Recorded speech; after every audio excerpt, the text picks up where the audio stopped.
Assalamualaikum warahmatullahi wabarakatuh. Sahabat beriman yang dimuliakan Allah.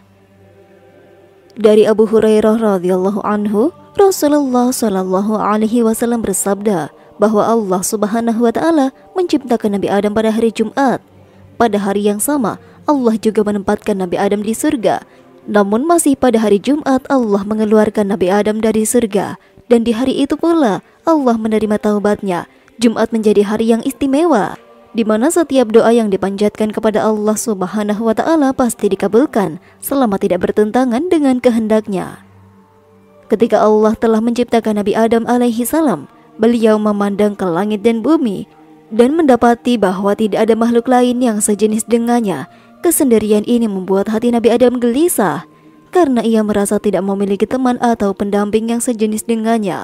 Kegelisahan ini menjadi awal dari penciptaan Hawa yang nantinya akan menemani Nabi Adam dalam kehidupannya. Suatu hari, ketika Nabi Adam alaihi salam duduk, tiba-tiba ia merasa mengantuk. Dalam keadaan antara tidur dan bangun, Allah Subhanahu wa taala memerintahkan malaikat Jibril untuk mengambil salah satu tulang rusuk dari sisi kiri Adam. Meskipun proses ini terjadi, Nabi Adam tidak merasakan sakit sedikit pun. Dari tulang rusuk inilah Allah kemudian menciptakan Hawa, sosok yang akan menjadi pendamping Adam. Hawa diciptakan dengan segala keindahan, keagungan, dan keelokan. Semua kemanisan dan kecantikan yang ada hingga hari kiamat telah Allah berikan kepadanya.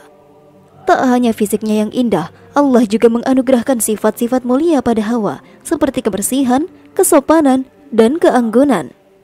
Di sisi lain, Allah Subhanahu wa taala menanamkan sifat kerinduan, kecintaan, kesenangan, dan kasih sayang di hati Nabi Adam alaihi salam. Sifat-sifat ini menjadi dasar hubungan yang harmonis antara keduanya, menciptakan ikatan yang kuat dan penuh dengan kasih. Allah Subhanahu wa taala juga memuliakan Hawa dengan memberinya pakaian yang terdiri dari 70 jenis perhiasan surga serta sebuah mahkota yang megah. Hawa ditempatkan di atas kursi yang terbuat dari emas sebagai simbol kemuliaannya di surga.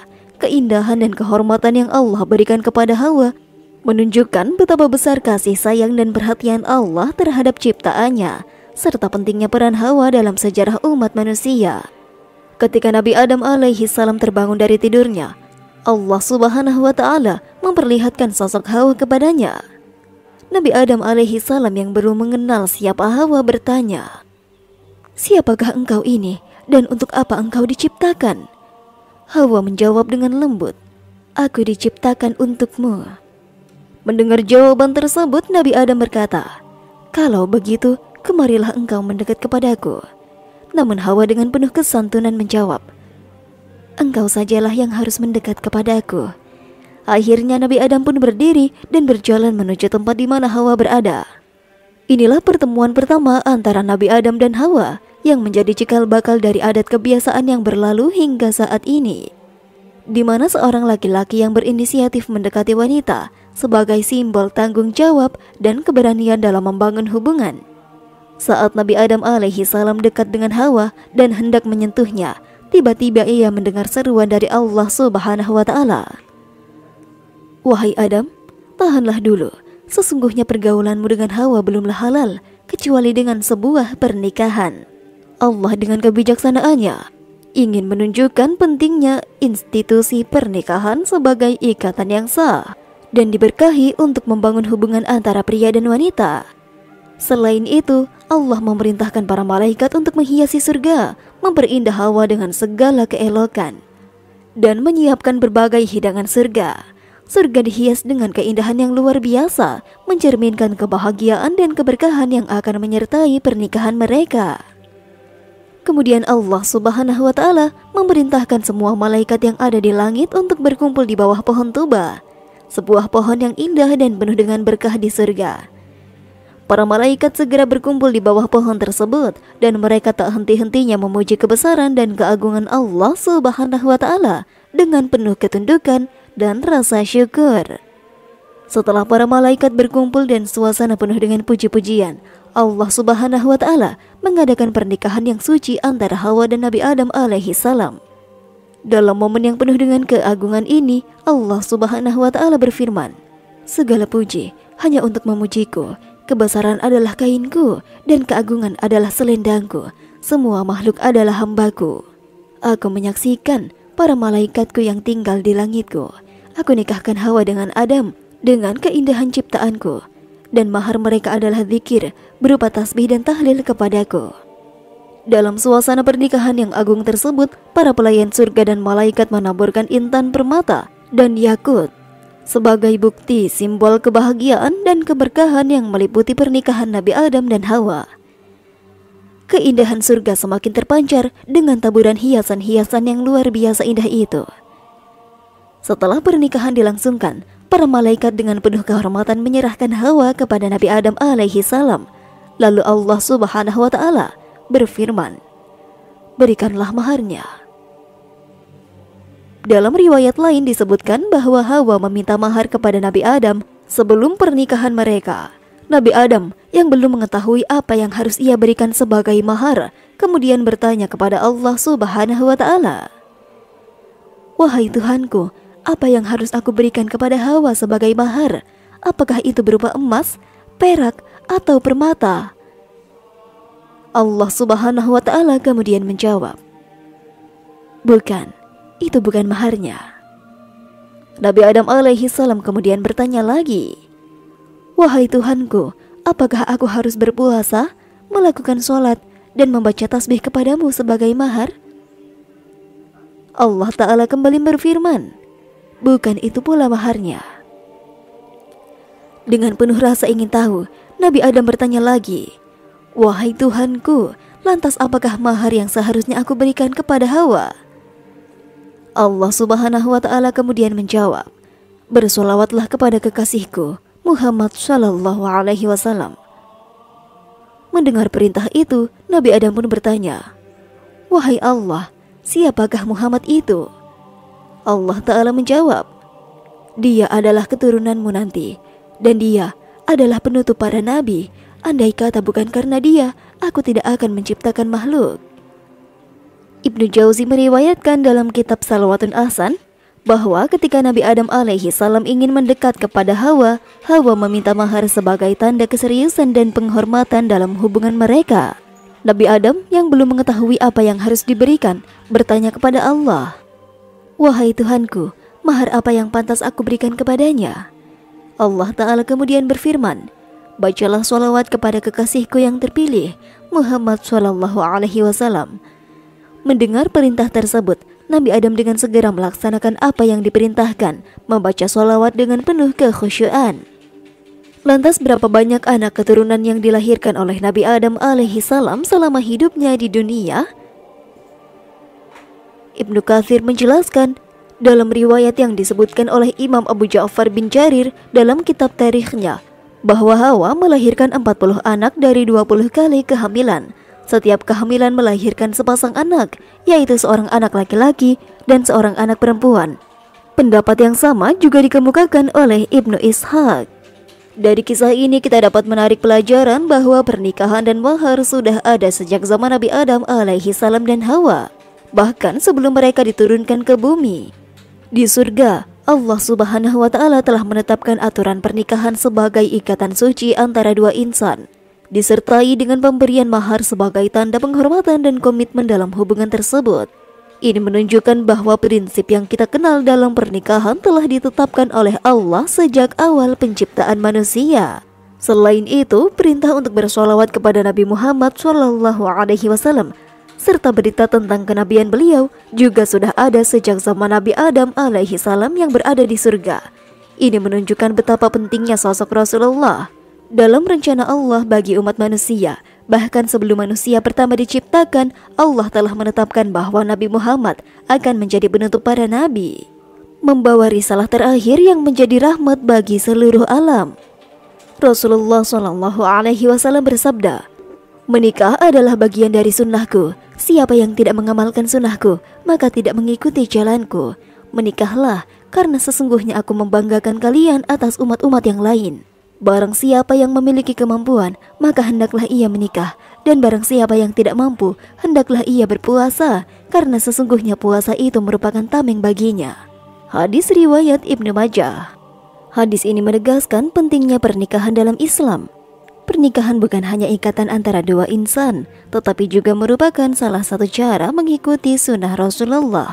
Dengan menikah, seseorang tidak hanya memenuhi kebutuhan biologis dan emosionalnya, tetapi juga menjalankan perintah agama dan menjadi bagian dari umat yang dibanggakan oleh Rasulullah di hadapan umat lain. Bagi mereka yang belum menikah, Rasulullah menganjurkan untuk berpuasa karena puasa membantu menahan diri dari godaan dan menjaga kesucian diri. Selain ajaran tentang pernikahan, penting juga bagi kita untuk mengetahui kisah wafatnya Nabi Adam alaihi salam sebagai bapak dari seluruh umat manusia. Imam Asyuyuti menjelaskan bahwa Nabi Adam alaihi salam wafat pada usia 960 tahun.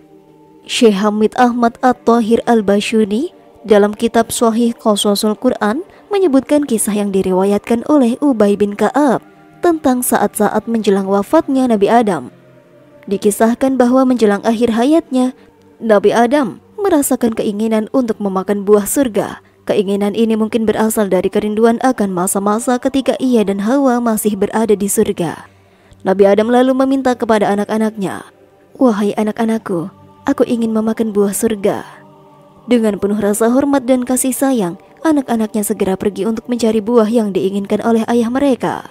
Namun dalam perjalanan mereka mencari buah tersebut, para malaikat turun menemui mereka, membawakan kain kafan sebagai tanda bahwa waktu Nabi Adam telah berakhir. Kedatangan malaikat ini membawa pesan dari Allah Subhanahu wa Ta'ala bahwa Nabi Adam alaihi salam akan segera kembali kepadanya. Malaikat bertanya kepada anak-anak Nabi Adam, kemana mereka hendak pergi dan apa yang mereka cari. Dengan penuh rasa khawatir, anak-anak Nabi Adam menjelaskan bahwa ayah mereka sedang sakit dan meminta mereka untuk mencari buah dari surga. Mendengar cerita mereka, para malaikat yang menyamar dalam wujud manusia segera menyuruh mereka kembali ke rumah, karena saat itu ajal ayah mereka sudah dekat. Setelah anak-anak Nabi Adam kembali, malaikat tersebut mendatangi rumah Nabi Adam alaihi salam. Ketika melihat kedatangan para malaikat, Hawa yang mengenali mereka merasakan kesedihan yang mendalam. Ia langsung memeluk suaminya Nabi Adam dengan perasaan yang penuh cinta dan duka. Namun Nabi Adam alaihi salam yang telah memahami apa yang akan terjadi, berkata dengan lembut kepada Hawa, "Menjauhlah dariku, sesungguhnya aku ada sebelum kamu, maka biarkanlah aku bersama malaikat dan Tuhanku." Mendengar kata-kata Nabi Adam, Hawa dengan berat hati melepaskan pelukannya. Ia mengerti bahwa ini adalah saat-saat terakhir bersama suaminya di dunia. Malaikat maut kemudian mendekat dan dengan izin Allah mencabut nyawa Nabi Adam alaihi salam. Proses ini terjadi dengan penuh ketenangan dan keagungan, sesuai dengan kehendak Allah yang Maha Kuasa. Setelah kepergian Nabi Adam, anak-anaknya yang telah diajarkan tentang tata cara mengurus jenazah segera mengambil tanggung jawab untuk memuliakan ayah mereka. Mereka memandikan jenazah Nabi Adam dengan penuh kehormatan, mengkafani tubuhnya dengan kain kafan yang telah disiapkan oleh para malaikat, dan menggali kubur untuknya. Setelah semua persiapan selesai, mereka menyolatkan jenazah Nabi Adam, memohonkan ampunan dan rahmat Allah atas dirinya. Kemudian dengan hormat, mereka memasukkan jenazah ayah mereka ke dalam kubur yang telah digali, menutupinya dengan tanah. Malaikat kemudian berkata kepada anak-anak Nabi Adam, "Wahai anak Adam, inilah sunnah kalian." Hadis riwayat Al-Hakim. Al-Hakim menyatakan bahwa hadis ini sahih dan disepakati oleh Az-Zahabi. Ibnu Katsir juga menegaskan bahwa isnad hadis ini adalah sahih. Setelah wafatnya Nabi Adam, bagaimana keberadaan beliau di alam lain? Dalam sebuah hadis yang disampaikan oleh Imam Al-Bukhari dalam kitab Badaul Khalqi dan Imam Muslim dalam kitab Al-Iman yang diriwayatkan dari sahabat Anas, disebutkan tentang kisah Mi'raj Nabi Muhammad SAW. Dalam peristiwa yang agung tersebut, Rasulullah bersama malaikat Jibril naik menuju langit. Ketika mencapai salah satu pintu dari pintu-pintu langit dunia yang dikenal dengan sebutan pintu Hafadhah, pintu langit ini dijaga oleh malaikat yang bernama Ismail, yang dikenal sebagai penjaga langit dunia. Malaikat Ismail berada di udara dan tidak pernah naik ke langit maupun turun ke bumi kecuali pada hari wafatnya Nabi Muhammad. Ismail memiliki bawahan sebanyak 70.000 malaikat, dan setiap malaikat bawahan tersebut juga memiliki 70.000 tentara malaikat. Ketika Rasulullah SAW dan malaikat Jibril memasuki langit pertama, mereka bertemu dengan Nabi Adam.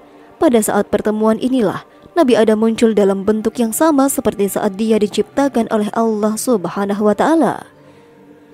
Nabi Muhammad kemudian diperlihatkan arwah-arwah para nabi dan keturunan Nabi Adam yang beriman. Nabi Adam alaihi salam menyambut mereka dengan penuh kebahagiaan dan berkata, "Arwah yang suci dan jiwa yang suci, tempatkanlah mereka di a'lain, yaitu tempat yang tinggi di surga."